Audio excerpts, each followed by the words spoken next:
La Noche en el Paraíso, su programa, les da la bienvenida y hoy tenemos varios invitados, entre ellos el doctor Walter Rodríguez Romero. Estamos en las instalaciones del CIATA y más adelante vamos a hacer una descripción de qué es.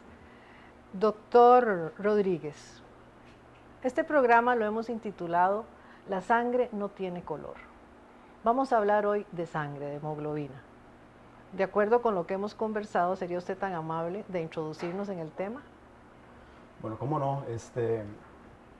Para entender este fenómeno de la sangre en la humanidad, en la evolución de la humanidad, creo que es importante indicar que las teorías que nos rigen hoy en día a nivel científico sugieren que el ser humano tuvo un punto de origen común. Un solo ancestro, entonces. Un solo ancestro, un grupo ancestral común. Eso todo indica que fue en África. Y de ahí, por procesos migratorios, buscando mejores tierras, buscando mejores ambientes, el ser humano fue migrando a otros lugares, y al ir migrando y a irse separando, digamos, de los diferentes grupos humanos, obviamente se fue diversificando. Eso significa entonces que a nivel de la sangre, de la hemoglobina, hubo también cambios para poder sobrevivir. Claro que sí. Al irse adaptando a esos nuevos sitios, el medio ambiente funciona como un ente selector y va seleccionando ciertos factores que le permiten a cada grupo humano adaptarse al medio ambiente que vive. En el caso de la sangre, hubo ciertos cambios genéticos muy interesantes que le permitieron a diversos grupos humanos poder adaptarse a ciertas regiones donde estaban viviendo y poder competir con ciertas condiciones del ambiente que de otra forma los hubieran extinguido, los hubieran eliminado. Además entonces de las herencias espirituales de las diferentes etnias que nos componen nuestro mestizaje, hablaríamos entonces de ciertas herencias genéticas, ya de lo natural, que si bien es cierto, ayudan para sobrevivir y para que estemos vivos, y más adelante sabrán por qué, también trajo sus efectos secundarios, digamos, dolorosos o negativos. Claro que sí. O sea, muchas de esas adaptaciones, aunque protegían para ciertos, digámoslo así, situaciones ambientales, desgraciadamente produjeron también enfermedades.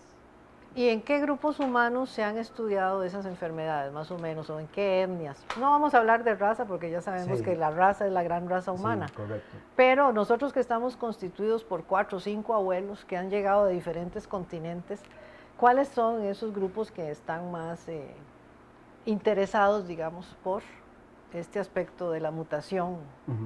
Bueno, en general estas mutaciones las encontramos en casi que en todos los grupos humanos. Ajá. Pero es de particular interés para el caso nuestro aquellas alteraciones que vienen fundamentalmente de grupos étnicos negros, de grupos orientales y de grupos blancos, grupos blancos, porque los indígenas nuestros, los aborígenes, en el caso propiamente de la hemoglobina, no tenían alteraciones de ese tipo. Casi como que el abuelo Bribri Cabécar es un abuelo que no padece de ningún tipo de anemia generado por cuestiones hereditarias. Ya lo de ellos son cuestiones usualmente nutricionales, ¿verdad? Socioeconómicas muy dolorosas, sí, por cierto, pero el abuelo más puro en su hemoglobina sería el propio, el autóctono, como decimos. En nuestro siguiente segmento hablaremos de cómo se llaman entonces esas enfermedades y va a colaborar en el diálogo la licenciada Fiorella Furtado, también perteneciente al equipo de investigadores del CIATA. Doctora Fiorella Furtado. Sí, ¿cómo está, doña Sonia? Buenos Pase días, adelante. con permiso. Buenos días, licenciada. Si gusta se pone la gacha para que se sienta en confianza. Muchas gracias.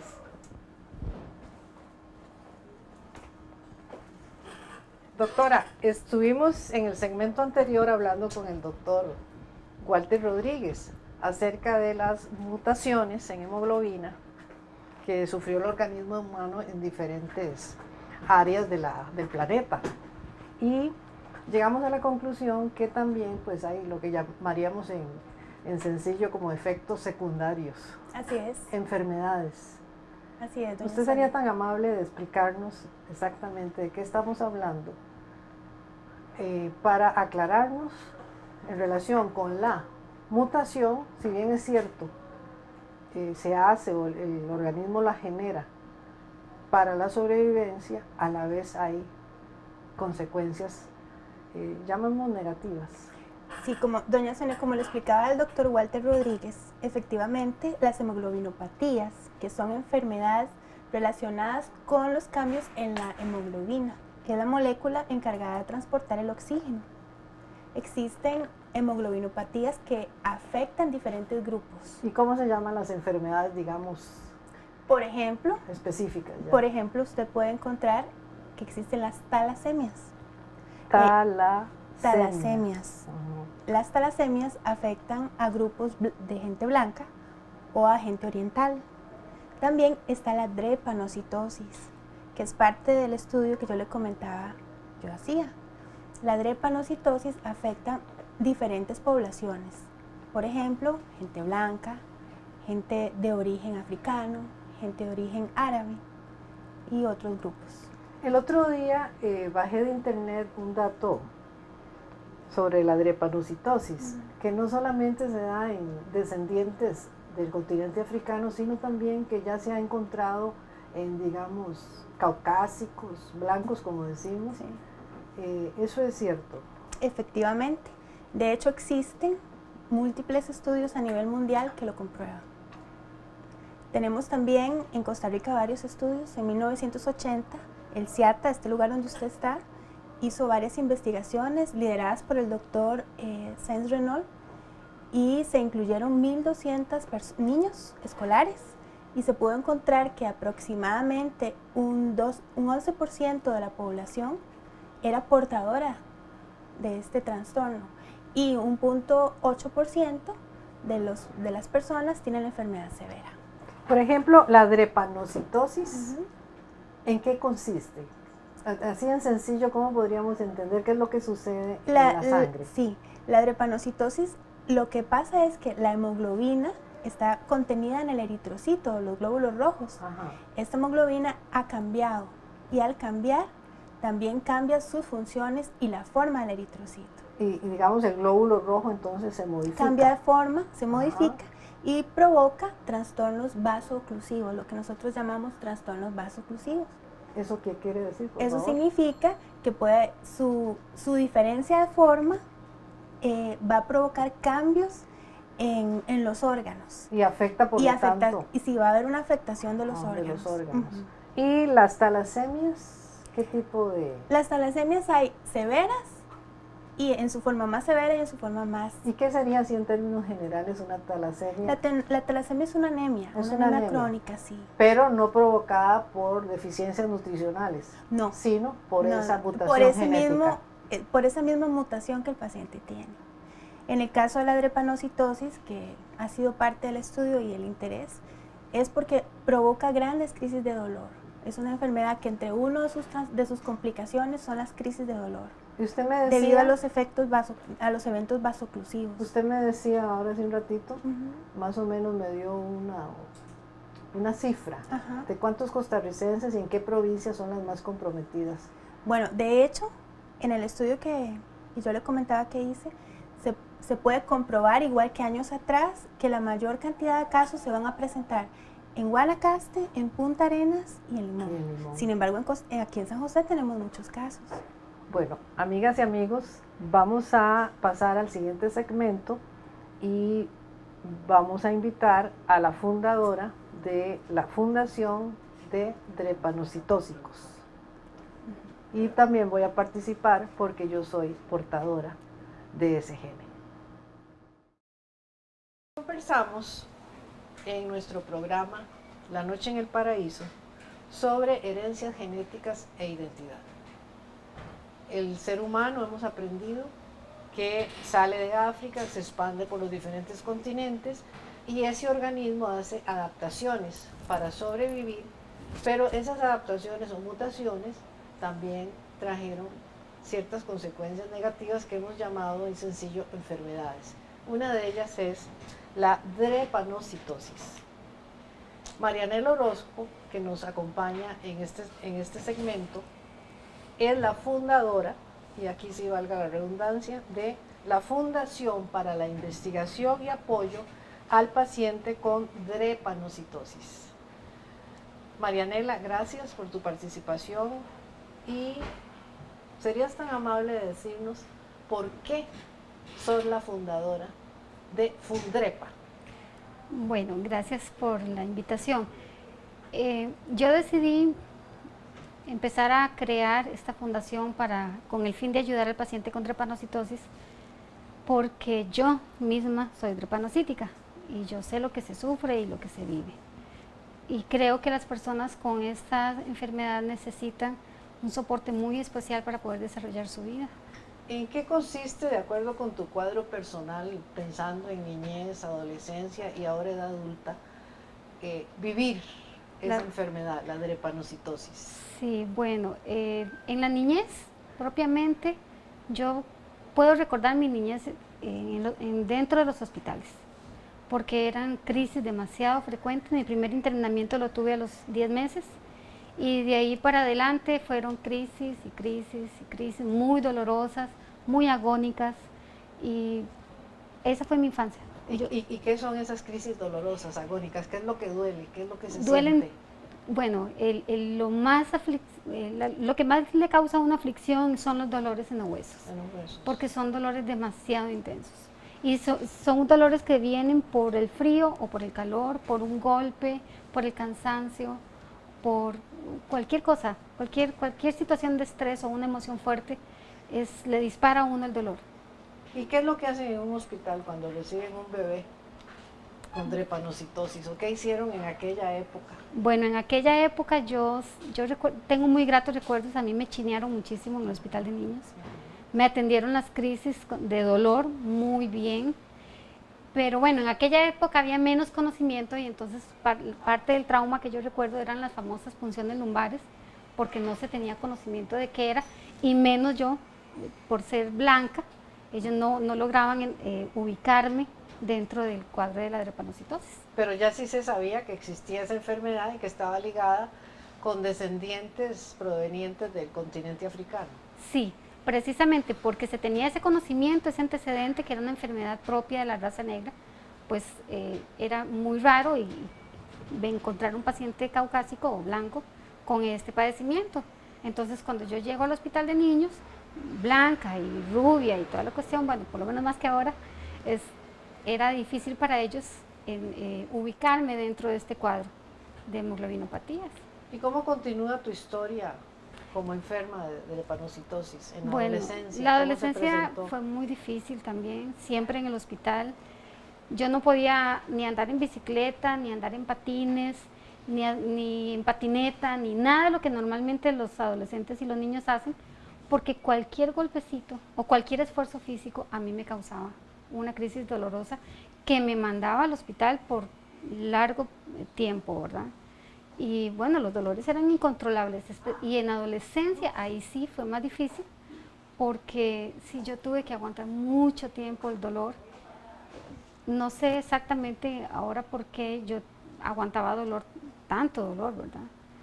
Pero sí fue muy difícil el desarrollo en el colegio. Yo pude sacar el colegio porque yo tengo una hermana que se crió prácticamente conmigo y entonces ella me ayudó mucho.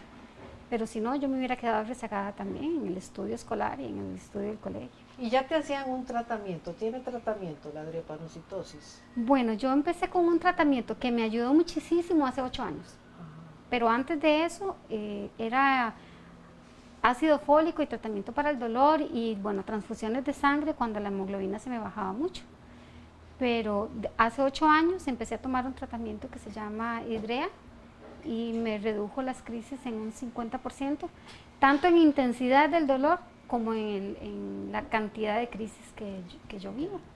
¿Y tu edad adulta? ¿Sos madre? Entiendo que tenés 2 niñas. Sí, tengo gemelas de 15 años. Maravilla. Que el nacimiento de ellas también fue así como sorprendente porque, para empezar, una madre con drepanocitosis embarazada corre el riesgo de muerte de ella y el bebé.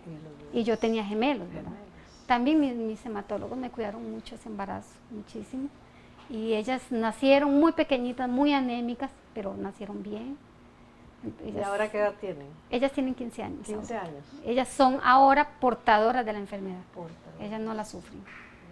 Y bueno, y ahora como adulta, para mí lo más duro ha sido entender qué es exactamente la drepanocitosis, porque en mi adolescencia y en mi niñez yo lo sabía.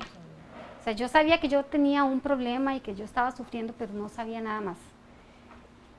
Llego a entenderlo ahora adulta y a entender que las crisis de dolor, aparte del dolor, están dañándome los órganos cada vez que yo tengo crisis.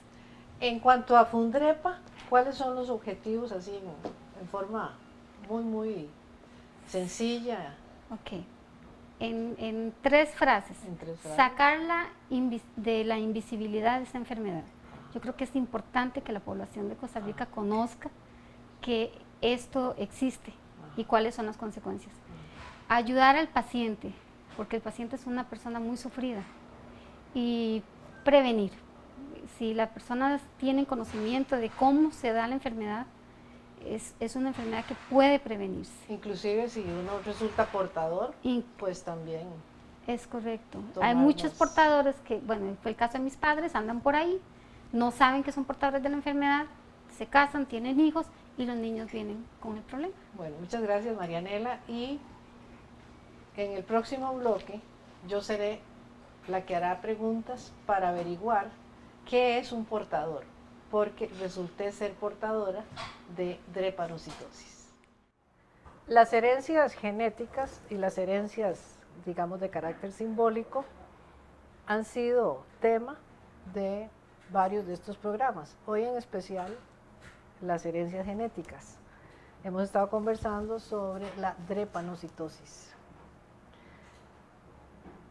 Con Marianela, nuestra invitada del bloque anterior, he tenido una relación muy especial como alumna mía en la Universidad de Costa Rica, y a través de ella pues me enteré de esta mutación, ¿verdad?, a la que hemos llamado drepanocitosis. En mi historial o mi novela personal tengo abuelos venidos del Caribe, de ascendencia afro-costarricense.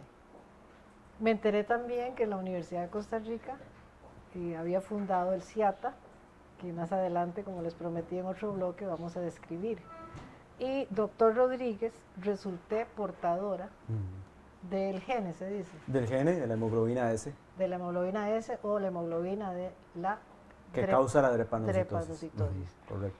Entonces yo voy a aprovechar el espacio para que usted me aclare, en primer lugar, ¿qué es un portador? Bueno, el portador, en este caso de la drepanocitosis, es un individuo que se le llama el portador sano. ¿Eso qué quiere decir? Que es una persona básicamente común y corriente, bajo condiciones normales, que lleva una vida normal, que estudia, que puede trabajar, que llega a la etapa en que puede tener progenie, y como es una persona asintomática, si su pareja es también portadora, ahí sí tenemos la probabilidad de que nazcan hijos sin el gene, hijos portadores e hijos enfermos, ¿verdad? ¿Y qué cuidados deberíamos de tener los portadores?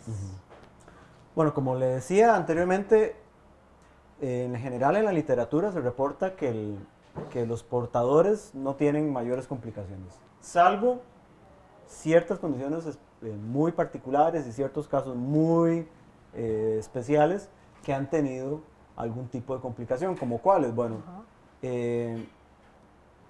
como el fenómeno de la formación de estas células drepanocíticas tiene que ver con poco contenido de oxígeno, entonces no se recomienda, por ejemplo, que un individuo portador, qué sé yo, se le ocurra escalar grandes alturas, ahí 3.200 metros sobre el nivel del mar, por ejemplo. Donde el oxígeno, donde el oxígeno es ralo, poco. ¿Por qué? Porque poco. si bien es cierto, no, la mitad, digámoslo así, de sus células no tienen esta hemoglobina normal, y las otras sí. Entonces, eventualmente, si hay poco contenido de oxígeno, esas celulitas pueden empezar el fenómeno de drepanocitosis. Otros cuidados, bueno, se han reportado casos de personas que después de un proceso infeccioso, por ejemplo, muy severo, sobre todo a nivel pulmonar, por ejemplo, pueden activar transitoriamente un cuadro drepanocítico. Algunos casos reportados de problemas a nivel de los riñones, por ejemplo. Pero yo creo que es importante recalcar que esos son casos usualmente como aislados, ¿verdad? No son, digamos, la mayoría de los portadores, porque repito, son normalmente asintomáticos. Marianela nos hablaba de dolor en los huesos. ¿Es posible que alguno que otro portador? Es posible, ¿verdad? Lo que pasa es que ahí tendríamos que descartar otras etiologías, ¿verdad? Que no tenga artritis, que no tenga esto, que no tenga lo otro, ¿verdad? Pero, por ejemplo, aquí en Costa Rica, tal vez recientemente han habido dos casos muy particulares de portadores con casos muy severos, pero, repito, son casos aislados. Bueno, yo aprovecho el espacio para agradecerle al CIATA, porque aquí me hicieron el examen gratuito. Inclusive, uno podría invitar a la población si quiere averiguar, sobre todo los que tenemos abuelos del Caribe. ¿Cómo no? Nosotros pues somos un centro que, como centro de la Universidad de Costa Rica, aparte de la investigación y etcétera, tenemos una proyección social, ¿verdad? Uno de los 3 postulados de la universidad pública, ¿verdad? Dar acción social también. Entonces, cualquier cosa, pues, si alguna persona está interesada, pues se comunica conmigo directamente y ahí coordinamos correo electrónico, teléfono, etcétera. Aquí no hay que sacar cita usualmente. ¿La ubicación? Ubicación, estamos en el Hospital San Juan de Dios. Históricamente hemos estado ubicados dentro del Hospital San Juan de Dios, a pesar de ser un centro de la Universidad de Costa Rica adscrito a la Facultad de Microbiología. Bueno, yo creo que hemos hemos aclarado desde el inicio de la grabación elementos muy importantes sobre las globinopatías o enfermedades de la sangre que no se deben a factores nutricionales. Exacto, es muy importante eso. Entonces vamos a dedicar el último bloque, estimada teleaudiencia, para hacer una descripción de qué es el CIATA. Muchísimas gracias, doctor, de nuevo por sus conocimientos. Muchas gracias por la...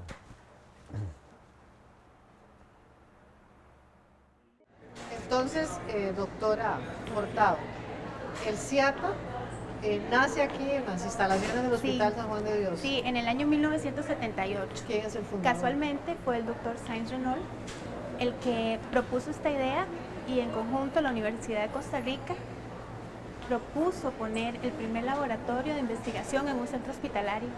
El CIATA se fundó y ha venido trabajando durante todos estos años. ¿Y cuáles son los objetivos de ese? ¿Qué sería? Ya no es un programa, ya es un centro de investigación. Este centro está especializado en el estudio de las hemoglobinas anormales, trastornos de coagulación, hemofilia, y ahora incluso se ha diversificado mucho. ¿Y cuál es su ubicación dentro de este centro de investigaciones? Ok, yo trabajo en la sección específicamente de electroforesis y cromatografía.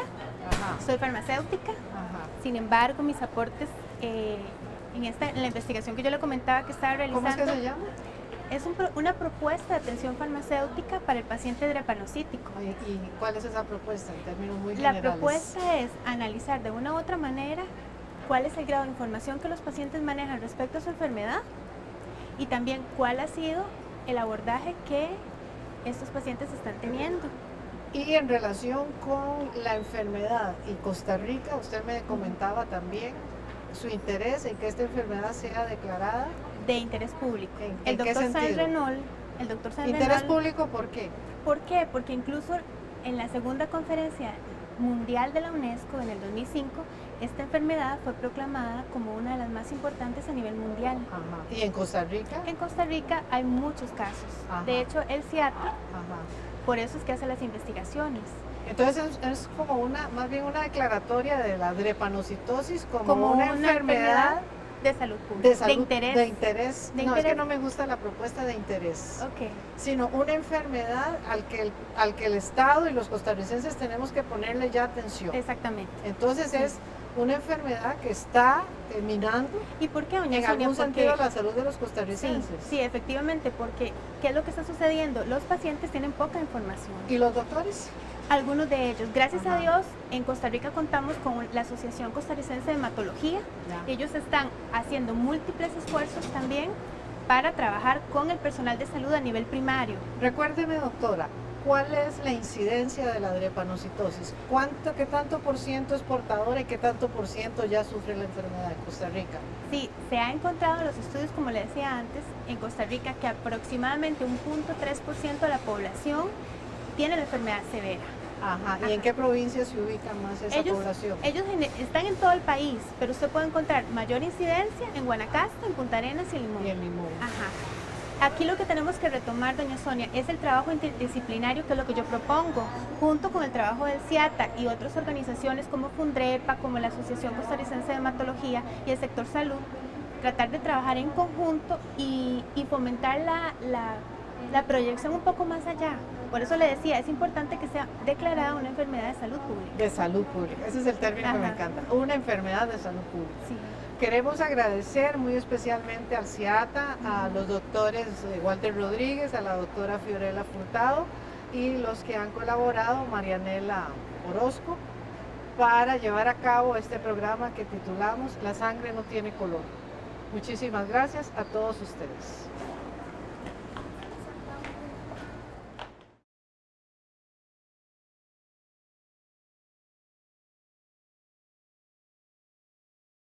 Yeah.